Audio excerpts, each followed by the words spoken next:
Okay, so today we're going to talk about gravity.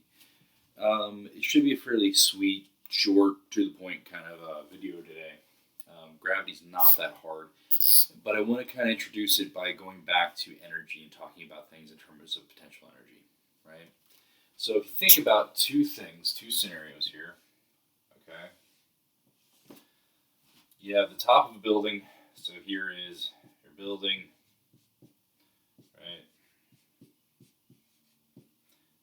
And down here is the ground. You're a skydiver.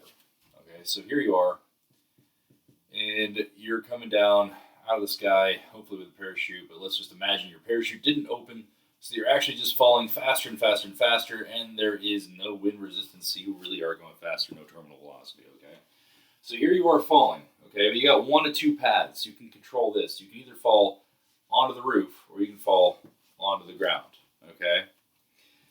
So which one are you going to hit going faster? Well, if you start out up here, you had a certain amount of potential energy, right?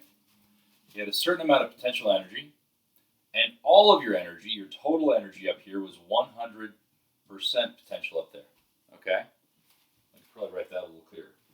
So if you're up at the top in your airplane, before you start to fall, your total energy is all potential. You have no speed. 100% of it is potential energy. When you hit the ground, 100% of your energy is going to be kinetic, right? So if you hit the ground here, right, if that's your ground, then 100% of your energy has to be kinetic energy there. But what if this is your ground? Well, 100% of your energy has to be kinetic energy when you hit the ground. Interestingly, because you had a difference in heights, there to the roof, call that little h, and there to the ground, call that big H, you actually had two different potential energies to start out with. You could have had mg little h, or you could have had, clean that up a bit here, you could have had mg big H for your potential energy.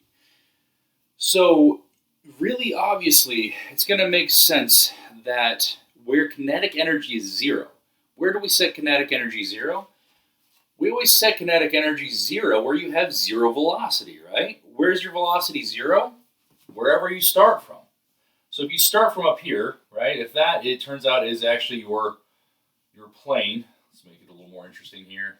So there's the wing, right, another wing behind it. Maybe it's a bird, maybe a giant bird dropped you off, right? So there's your plane. That was where you had 0% kinetic energy, or kinetic energy. Kinetic energy was equal to 0 joules there, right? But where do you set potential energy as 0? Now it makes sense to set potential energy as 0 where you have 100% speed. You have no height left to fall through, right? So 100% kinetic energy, well, that depends, doesn't it? It depends on where you land. Do we land here or do we land here, right? Those two things could actually be where we set potential energy equal to 0. So potential energy is a little bit harder, okay? It makes a total 100% sense that we'd set kinetic energy equal to 0 where we have no velocity. But at the bottom, where we set potential energy equal to 0, that's not as obvious, okay? We've got some leeway there. So we could set this is equal to, potential energy is equal to 0 up here if we hit the roof, right? 0 joules there. Or if we chose to hit the ground, right? Our potential energy here would be 0 joules, right? Now again, we would have had more potential energy in this case than we would have had here. But it matters entirely because where you set that bar for 0 is up to you, right? You can choose to land here or there. Does that make sense? So if you choose to land here, you're going to have a lot more potential energy when you leave the plane, and you're going to have a lot higher velocity when you hit the ground. If you choose to land here, you had less potential energy when you left that plane, and less velocity when you hit the ground. So when we think about things that way, that's where things get a little bit interesting, okay? We have two options where we want to land. So really, you can always set potential energy equal to 0 anywhere you want to go, okay? So that is always entirely up to you. If you set, let's get rid of some of the stuff here, okay? If you set potential energy is equal to 0 here, well, that's okay. Could you possibly fall to the ground here? You would. And what would your potential energy be there? Well, you're going past 0, so your potential energy here would actually be negative mg, and then this was h, and that was big H, right? So it would be, big H minus little h, right? That would be your negative potential energy there, okay? Could you set potential energy equal to 0 up here? You could. Where that plane was at, you could set potential energy equal to 0 there too if you wanted. Now this would be a negative potential energy here, right? And it would be just basically, instead of going h, you'd go negative h, so you'd still have mg, that doesn't change. But it would have been negative h, so you would have had a negative potential energy. And down here, you had big H, right? You were big H away from wherever you left. So again, mg doesn't change, but you would have been big H away, so you would have had a negative potential energy of mg big H. You can set potential energy 0 wherever you want. Really, what we were doing before is we always called the ground 0 potential energy because it was convenient. It worked better for our equations. So that's what we're going to do again. But this is where things get weird. Really weird. Okay? So I need you guys to do a mental backflip here. You ready? Okay. What if, first off, let's talk about this. Let's redraw that building here. I guess I shouldn't have got rid of that yet. What if your building is some kind of a newfangled skyscraper that is bigger than any that's ever been, I almost said grown, but built before, right?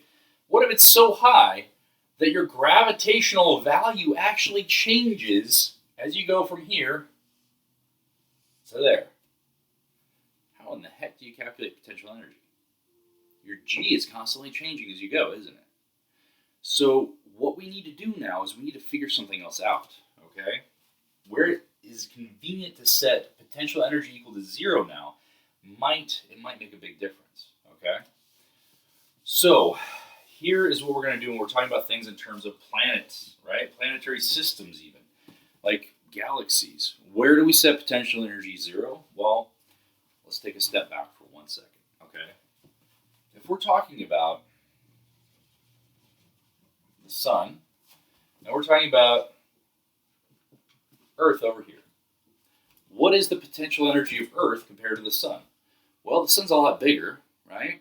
So probably this thing's going to get sucked towards it. Really what's going to happen is they actually get sucked towards each other, right?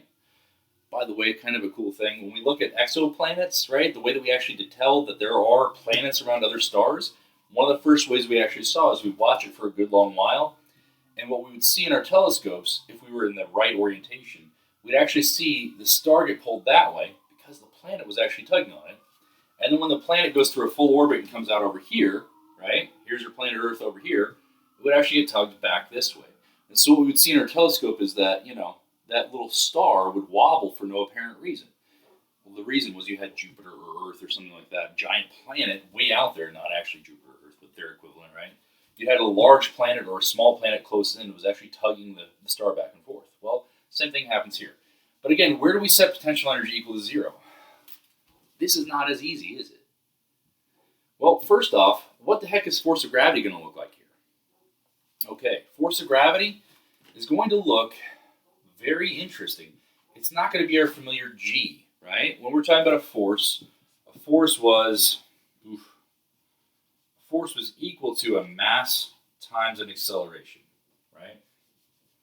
More generally, force was a mass times an acceleration, right? So this was an acceleration value, right? And whatever force we had was our mass, or whatever mass we're considering, times that acceleration value. But how in the heck do you find that force when you've got two different objects that are actually exerting a force on each other? The force of gravity between these two things, this one attracts this one much less, but does attract it, than this one attracts that one, right? The force is actually the same, it's just that this one gets pulled more towards this one because it's got more mass, all right? So let's think about what goes into here. So we know F equals ma. On Earth, we always said F equals mg. First off, how does that work, right? Well, it turns out that on Earth, our height values, whatever height value we had compared to the Earth, was just absolutely minimal, right? You had this tiny, tiny, tiny little value. So gravity, our G value, didn't change much as we're on Earth, right? It was almost always the exact same value. It does vary. If you have a geophysicists use an object called a gravimeter. It's got a really, really sensitive spring in there with a mass on it, and as you go up a building, right, it actually gets tugged a little bit less. As you go down in the building, it gets closer to the center of the Earth, the spring gets tugged a little bit more, and it actually does measure the value of G for those different heights, and it does vary. It's just to like the thousandths place or less, okay? But when you're talking about something this far out, how in the heck does it work? Well, we know two things attract each other with gravity. This is much like magnets. In fact, my son has some magnets on the ground over here, so let me get those and let's take a look at that. Conveniently enough, these can either attract or repel each other, which first off, gravity can't do, right? Gravity only works in one way. It only works for attraction, except for in some really weird instances. If I try and go this way, right, they're going to try and attract each other. No problem. Well, gravity does the same thing. How do we make planets in the first place?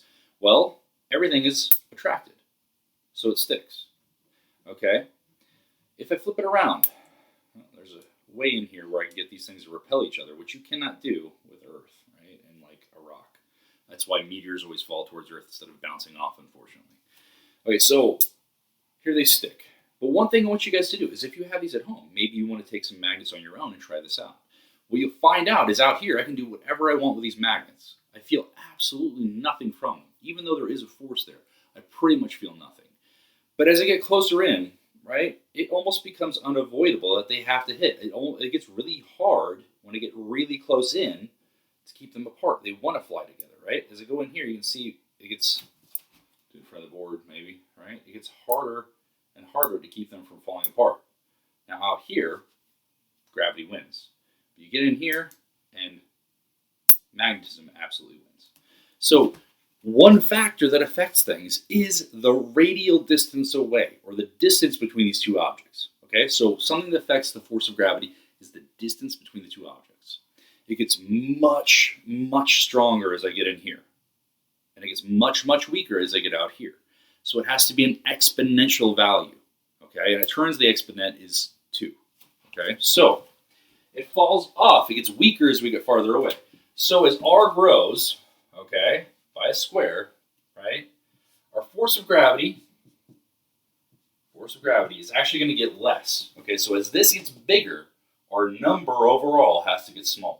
And it does so exponentially. Okay? What else affects how things attract each other? Well, with magnetism, it's basically just the electric charge. Okay? But for this, the thing that's bigger sucks everything else in, right? There's a reason that the entire solar system doesn't orbit Earth. It's because Earth has a tiny mass compared to some of the other stuff out there, like Jupiter and the Sun, okay? So Earth isn't the center of the solar system.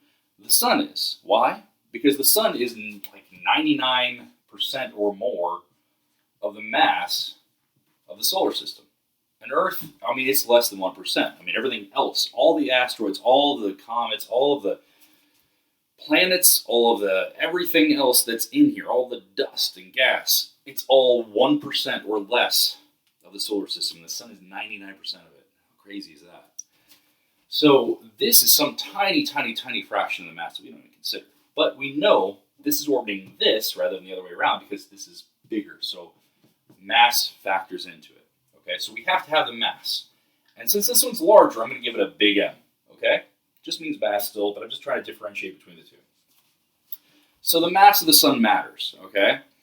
But so too does the mass of the Earth, because remember what I told you about that star? When we're looking at those exoplanets, you can actually get the Sun to wiggle because planets are going around it. So they also cause a tug on this one. So their mass also attracts other things. So it's both masses together, all right? And the only other factor in here